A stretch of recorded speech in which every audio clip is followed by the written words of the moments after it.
How the Grinch Stole Christmas.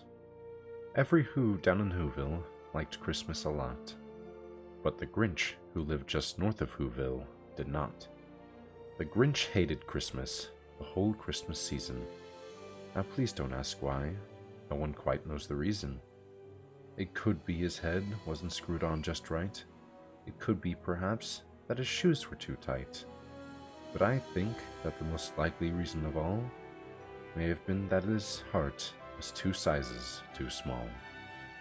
But, whatever the reason, his heart or his shoes, he stood there on Christmas Eve, hating the Whos, staring down from his cave with a sour, grinchy frown, as the warm lighted windows below in their town. For he knew every Who down in Whoville beneath was busy now, hanging a mistletoe wreath. And they're hanging their stockings. He snarled with a sneer. Tomorrow is Christmas. It's practically here. Then he growled with his Grinch fingers nervously drumming. I must find some way to stop Christmas from coming. For tomorrow he knew all the Who girls and boys would make bright and early. They'd rush for their toys, and then, oh the noise, oh the noise, noise, noise, noise. That's one thing he hated, the noise, noise, noise, noise. Then the Whos, young and old, would sit down to a feast, and they'd feast and they'd feast and they'd feast, feast, feast, feast. They would feast on Who pudding and rare Who roast beast, which was something the Grinch couldn't stand in the least. And then they'd do something he liked least of all. Every Who down in Whoville, the tall and the small, would stand close together with Christmas bells ringing.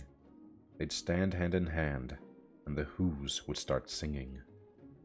They'd sing, and they'd sing, and they'd sing, sing, sing, sing. And the more the Grinch thought of this Who Christmas sing, the more the Grinch thought, I must stop this whole thing. Why, for 53 years I've put up with it now.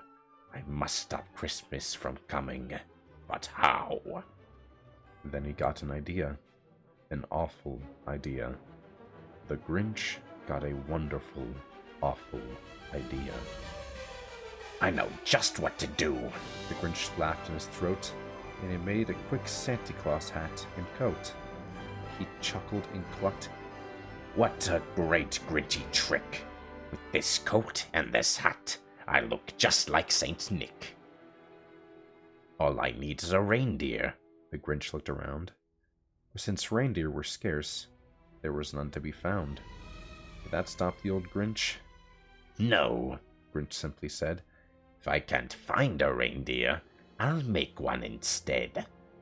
So he called his dog Max, and he took some red thread, and tied a big horn on the top of his head. Then he loaded some bags and some empty old sacks on a ramshackle sleigh that he hitched to old Max. Then the Grinch said, Giddy up! And the sleigh started down toward the homes where the Whos lay a snooze in their town. All their windows were dark, quiet snow filled the air, all the Whos who were dreaming sweet dreams without care. When he came to this fine little house on the square, This is stop number 1, the old Grinchy Claus hissed, and he climbed to the roof, empty bags in his fist. Then he slid down the chimney, a rather tight pinch, but if Santa could do it, then so could the Grinch. He got stuck only once, for a moment or two. Then he stuck out his head of the fireplace flue, where the little Who stockings all hung in a row. These stockings, he grinned, are the first things to go.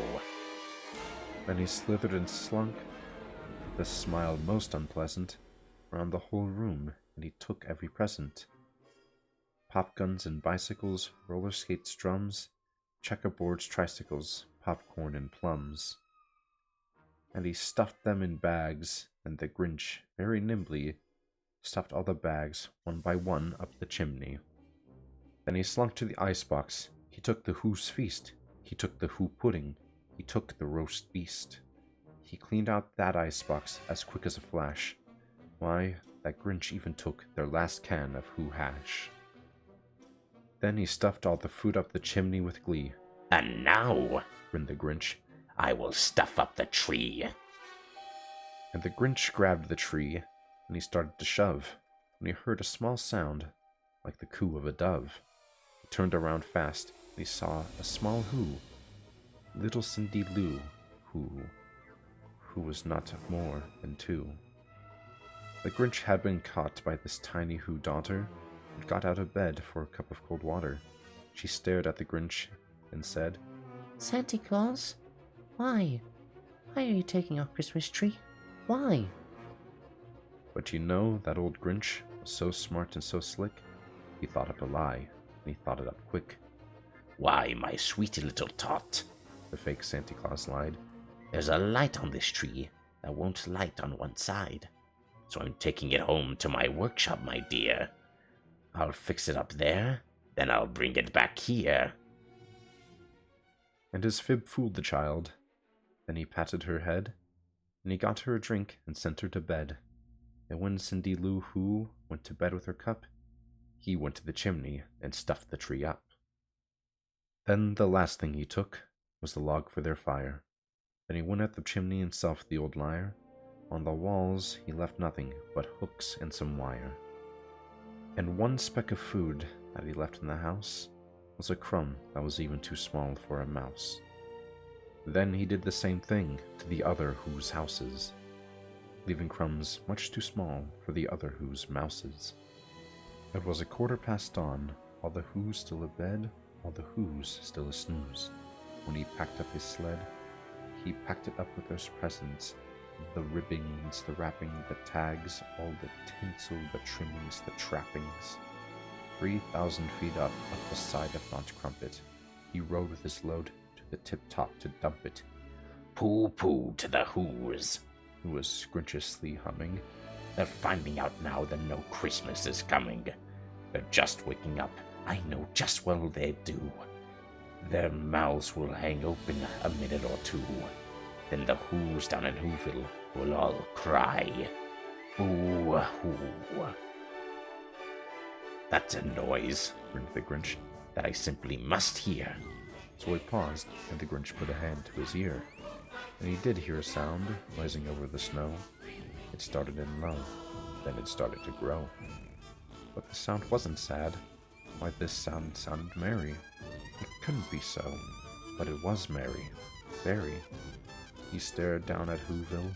The Grinch popped his eyes. Then he shook. What he saw was a shocking surprise. Every Who down in Whoville, the tall and the small, was singing without any presents at all. He hadn't stopped Christmas from coming. It came. Somehow or other, it came just the same. And the Grinch, with his Grinch feet, ice cold in the snow, stood puzzling and puzzling. How could it be so? It came without ribbons, it came without tags, it came without packages, boxes, or bags. And he puzzled 3 hours, till his puzzler was sore. Then the Grinch thought of something he hadn't before. Maybe Christmas, he thought, doesn't come from a store. Maybe Christmas, perhaps, means a little bit more. And what happened then? Well, in Whoville they say that the Grinch's small heart grew 3 sizes that day. And the minute his heart didn't feel quite so tight, he whizzed with his load through the bright morning light, and he brought back the toys and food for the feast, and he himself, the Grinch, carved the roast beast.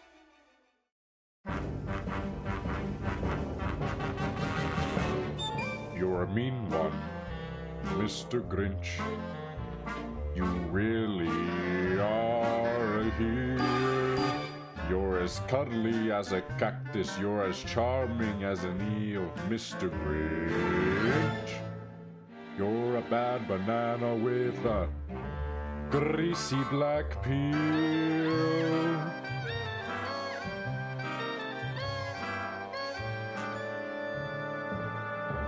You're a monster, Mr. Grinch.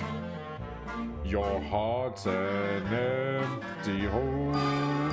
Your brain is full of spiders. You've got garlic in your soul, Mr. Grinch.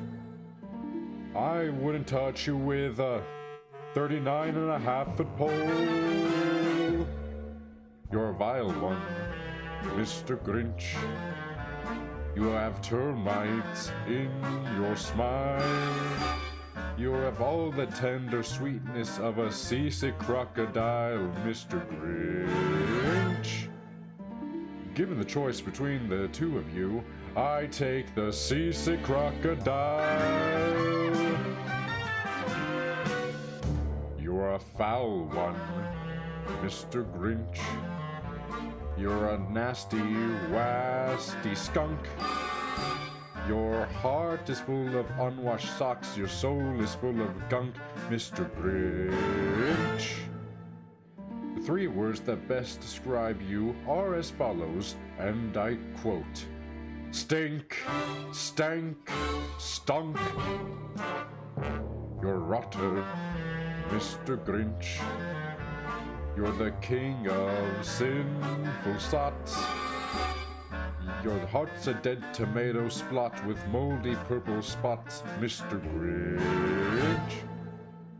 Your soul is an appalling dump heap, overflowing with the most disgraceful assortment of deplorable rubbish imaginable, mangled up in tangled up knots. You nauseate me, Mr. Grinch. You're the nauseous super nos. You're a crooked jerky jockey and you drive a crooked hoss, Mr. Grinch.